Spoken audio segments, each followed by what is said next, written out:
제품 디자인 산업기사에 대해서 가끔 저한테 주시는 질문 중에 제품 디자인 산업기사 또는 기사 자격증을 따야 되나요? 라는 질문을 주시더라고요. 그래서 현재 제품 디자인 산업기사가 어떤 자격증 시험인지 이게 취득을 해볼 만한 아이인지 한번 얘기를 해볼까 합니다.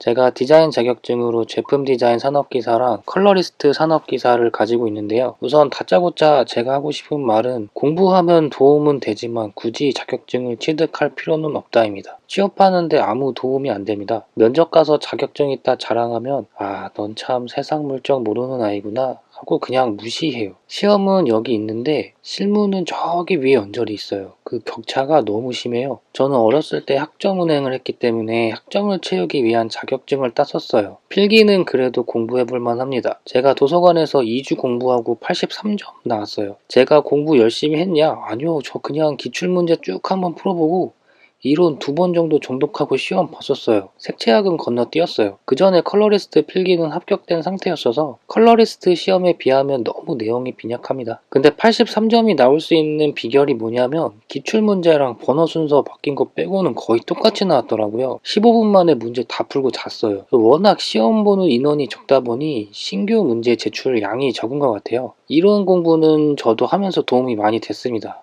그때 모델링만 할 줄 알았었는데 실무에 대해 어느 정도 이해한 것 같아요. 실기시험은 1교시 때 3절 220g 종이를 하나 받아요. 3시간 또는 4시간 동안 종이 반으로 접어서 한쪽에는 스케치하고 한쪽에는 렌더링 하는데 주제는 우리 주변에 흔히 볼 수 있는 디지털 제품을 리디자인하는 정도가 될 것 같아요. 내비게이션이나 요리용 타이머 정도? 2교시 때는 1교시 때 그렸던 그림을 다시 돌려줘요. 그리고 그걸 가지고 CAD로 도면 작성하고 모델링하고 키샷으로 렌더링 이미지 인쇄하고 제출은 도면 인쇄하고 렌더링 이미지 제출하고 USB에 도면 파일이랑 이미지 파일, 모델링 파일도 제출합니다. 기사시험 보는 분들은 손으로 치는 도면도 제출해요.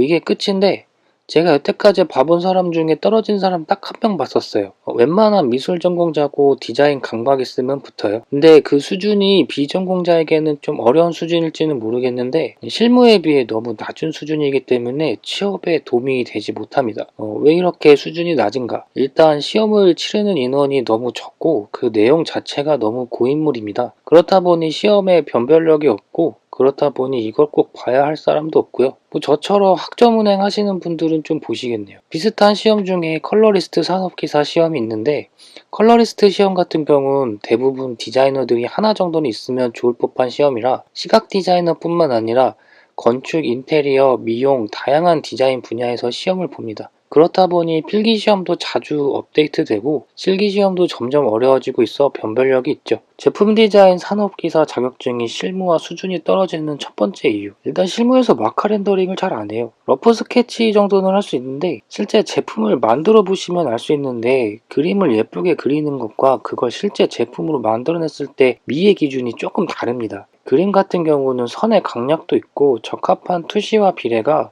디자인이 예쁘지 않아도 구색이 맞춰지는 효과가 있습니다. 그렇다 보니 스케치에서 감동 먹고 모델링에서 실망하는 사례가 많죠. 그래서 렌더링을 예쁘게만 하는 디자인은 솔직히 실무와는 거리가 멉니다. 두 번째 이유. 모델링 수준이 상당히 낮습니다. 일례로 제 학생 중에 한 분이 라이노 시험판으로 모델링을 했던 거예요. 그래서 모델링을 다 하고 나니 저장이 안 되는 거예요. 그것도 시험 종료 1시간 남았는데 그래서 다시 라이노 정품으로 프라보라 모델링 했었는데 붙었어요. 이렇게 해도 붙는 경우가 있습니다. 실무로 치면은 써먹지도 못할 모델링을 그렸음에도 불구하고 시험에 붙는다는 거죠. 그렇다 보니 자격증 시험 자체에 변별력이 없습니다, 사실. 세 번째 이유. 왜 도면부터 치죠? 제가 예전에 시험 볼 때도 저 빼고 다들 CAD로 도면 치더라고요.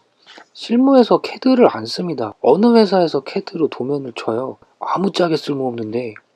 건축 인테리어 회사면 모르겠는데 제품에서 CAD 도면은 진짜 무쓸모예요. CAD로 도면 친들 그게 뭔 소용인가요? 어차피 모델링 다시 해야 되는데? 제가 시험 칠 때는 심지어 맥스로 모델링 하는 사람도 있었어요. 자격증이라는 거는 이 사람이 실무에 나가서도 업무를 할 수 있을 만큼의 능력인가를 테스트하는 건데 워낙 보는 사람들이 없고 그래도 어느 정도 합격률이라는 게 있어야 하기 때문에 난이도 조절을 하고 있는 것 같습니다. 근데 저는 합격률이라는 것보다 이 시험의 번별력이 더 중요하다고 생각을 합니다. 내가 만약 제품 디자인 자격증을 만든다면 실기는 객관식 이론과 논술 시험이 겸해져야 한다고 생각합니다. 디자인은 자신의 철학을 가지고 있어야 하는데 그게 없으면 문제가 되죠.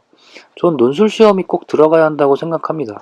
1교시에는 A3 5장 정도 주고 스케치를 합니다. 2교시 때는 그걸 가지고 모델링과 렌더링을 하죠. 그리고 기획 및 발표 시험을 합니다. 자신의 스케치와 렌더링 이미지를 같이 발표하여 얼마나 자신감 있게 얘기를 하는지, 또 얼마나 상품성이 있는지를 보는 거죠. 주제를 줍니다.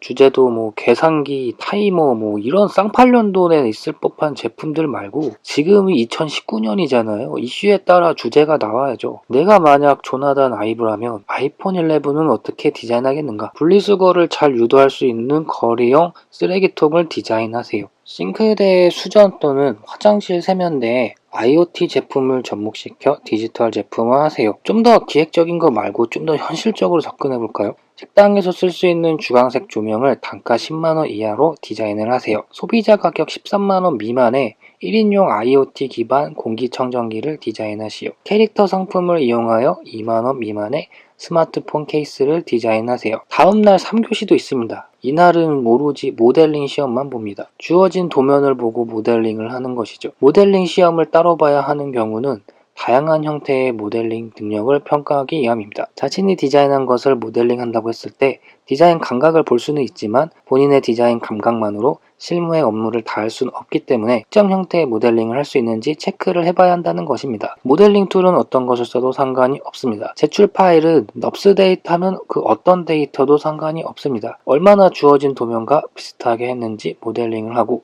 모델링의 방식을 어떻게 했는지 워드로 작성하여 모델링 파일과 워드 파일을 제출합니다. 이 점수들을 합산하여 자격증을 발급합니다. 이 정도는 돼야 실무에서 인정을 해주지 않을까 싶습니다. 사실 저도 예전에 제품 디자인 모델링 자격증을 만들어 볼까 해서 문제 몇 개 만들어 봤는데 사람들이 너무 어려워하더라고요. 제가 아직 생각한 모델링의 수준과 사람들의 모델링 수준의 격차가 심한 것 같아서 아쉽더라고요. 물론 문제를 푸신 분도 있긴 합니다. 이건 꿈돌이의 라이노 또는 퓨전 360 책 5권 이상 봐도 못 풀만한 예제도 있긴 합니다. 여러분들의 생각은 어떠신가요? 댓글로 의견을 적어주세요.